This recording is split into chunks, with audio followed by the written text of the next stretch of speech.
Born on December 1st, 1949 in Rio Negro, Colombia, Escobar will rise from humble beginnings to become one of the most notorious drug lords the world has ever known. His story is one of ambition, ruthlessness, and ultimately downfall. Escobar's early years were marked by poverty and struggle.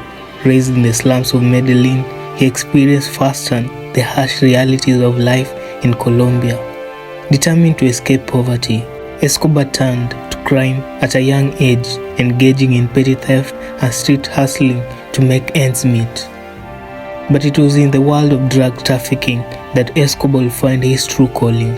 In the 1970s, he began smuggling cocaine into the United States, taking advantage of the growing demand for the drug. With his natural cunning and business acumen, Escobar quickly rose through the ranks of the Medellin cartel, eventually becoming its undisputed leader. Under Escobar's leadership, the Medellin cartel became the most powerful drug trafficking organization in the world. At its peak, the cartel was responsible for supplying up to 80% of the cocaine consumed in the United States, making Escobar one of the richest men on the planet. His wealth was legendary, with estimates of his net worth reaching as high as $30 billion. But Escobar's rise to power was not without its consequences.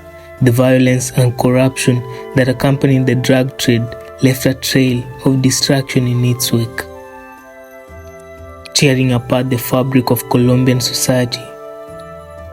Escobar was ruthless in his pursuit of power, ordering the murders of rivals, law enforcement officials, and innocent civilians. Despite his brutality, Escobar cultivated an image as a modern-day Robin Hood, a man of the people who used his wealth to help the poor and disadvantaged. He built schools, hospitals, and housing projects in the slums of Medellin, earning the loyalty and support of many in the community. But Escobar's benevolent facade could not hide the truth of his crimes. In 1991, he was indicted by the Colombian government on charges of drug trafficking, murder, and racketeering. Determined to avoid capture, Escobar went on the run, eluding authorities for months, while continuing to orchestrate his criminal empire from hiding. The hunt for Escobar would culminate in one of the largest manhunts in history. In December 1993, Colombian security forces, with assistance from the United States, finally tracked him down to a safe house in Medellin. In a dramatic shootout, Escobar was killed, bringing an end to his reign of terror. The legacy of Pablo Escobar is a complex one. To some, he was a modern-day outlaw, a symbol of resistance against a corrupt system. To others, he was a ruthless criminal whose actions caused untold suffering and misery.